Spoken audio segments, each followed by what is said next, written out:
ప్రియమైన సహోదరి సహోదరులారా, మీకు శుభవార్త. 2025 సంవత్సరంలో మొత్తం 365 అంశాలను మీతో పంచుకోబోతున్నాము. జనవరి 1వ తేదీ నుండి ప్రతిరోజు ఒక అంశము మరియు దానికి సంబంధించిన వాక్యమును పంచుకుంటాము. దయచేసి ఆ వాక్యములను వినండి, ధ్యానించండి మరియు ఆశీర్వదించబడండి. దయచేసి సబ్స్క్రైబ్ చేయండి మరియు మీ స్నేహితులతో పంచుకోండి. ధన్యవాదాలు.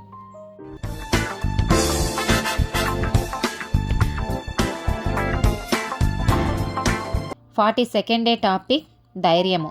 యెహోషువ గ్రంథము 1వ అధ్యాయము 9వ వచనం. నేను నీకు ఆజ్ఞ ఇచ్చి ఉన్నాను గదా, నిబ్బరము కలిగి ధైర్యముగా నుండుము, దిగులు పడకుము, జడియకుము. నీవు నడుచు మార్గమంతటిలో నీ దేవుడైన యెహోవా నీకు తోడైయుండును. న్యాయాధిపతుల గ్రంథము 6వ అధ్యాయము 11 నుండి 16 వచనాలు. యెహోవా దూత వచ్చి అబియేజ్రుడైన యోవాషునకు కలిగిన ఒఫ్రాలోని మస్తకీ వృక్షము కింద కూర్చుండెను. యోవాషు కుమారుడైన గిద్యోను మిద్యానీయులకు మరుగయుండునట్లుగా గానుగ చాటున గోధుమలను దుల్లగొట్టచుండగా యెహోవా దూత అతనికి కనబడి, పరాక్రమము గల బలాఢ్యుడా, యెహోవా నీకు తోడయున్నాడని అతనితో అనగా, గిద్యోను, చిత్తము నా ఏలినవాడా, యెహోవా మాకు తోడయుండిన ఎడల ఇదంతయు మాకేల సంభవించెను? యెహోవా ఐగుప్తులో నుండి మమ్మను రప్పించెనని చెప్పుచు మా పితరులు మాకు వివరించిన ఆయన అద్భుత కార్యములన్నీయు ఏమాయెను? యెహోవా మమ్ము విడిచిపెట్టి మిద్యానీయుల చేతికి మమ్మను అప్పగించెనని అతనితో చెప్పెను.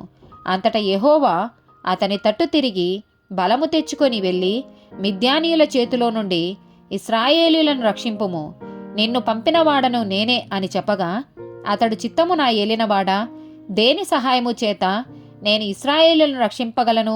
నా కుటుంబము మనషే గోత్రములో ఎన్నికలేనిదే. నా పితరుల కుటుంబములలో నేను కనిష్ఠుడనై ఉన్నానని ఆయనతో చెప్పెను. అందుకు యెహోవా, ఆయనను నేమి, నేను నీకు తోడైయుందును గనుక ఒకే మనుషుని హతము చేసినట్లు మిద్యానీయులను నీవు హతము చేయుదువని సెలవిచ్చెను. యిర్మీయా గ్రంథము 1వ అధ్యాయము 4 నుండి 10 వచనాలు. యెహోవా వాక్కు నాకు ప్రత్యక్షమై ఇలాగు సెలవిచ్చెను. గర్భంలో నేను నిన్ను రూపింపక మునిపే నిన్నెరిగి తిని, నీవు గర్భము నుండి బయలుపడక మునిపే నేను నిన్ను ప్రతిష్ఠించి తిని, జనములకు ప్రవక్తగా నిన్ను నియమించి తిని.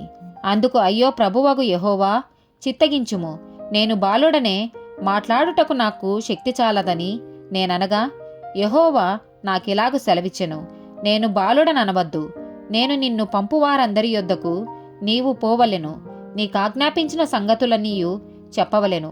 వారికి భయపడకుము, నిన్ను విడిపించుటకు నేను నీకు తోడైయున్నాను.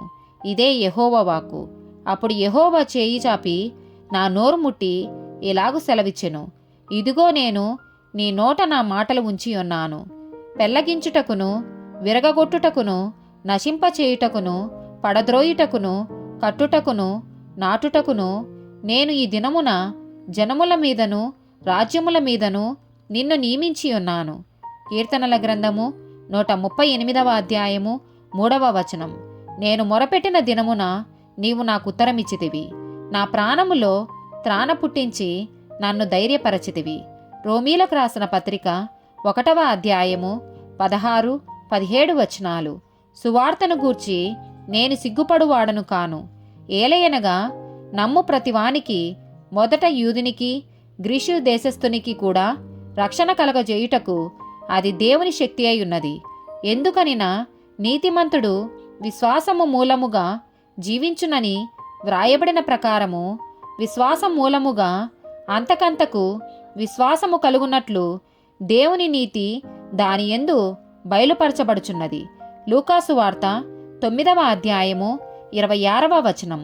నన్ను గూర్చియు నా మాటలను గూర్చియు సిగ్గుపడువాడెవడో వాని గూర్చియు మనుష్య కుమారుడు తనకును తన తండ్రికిని పరిశుద్ధ దూతలకును కలిగి ఉన్న మహిమతో వచ్చినప్పుడు సిగ్గుపడును.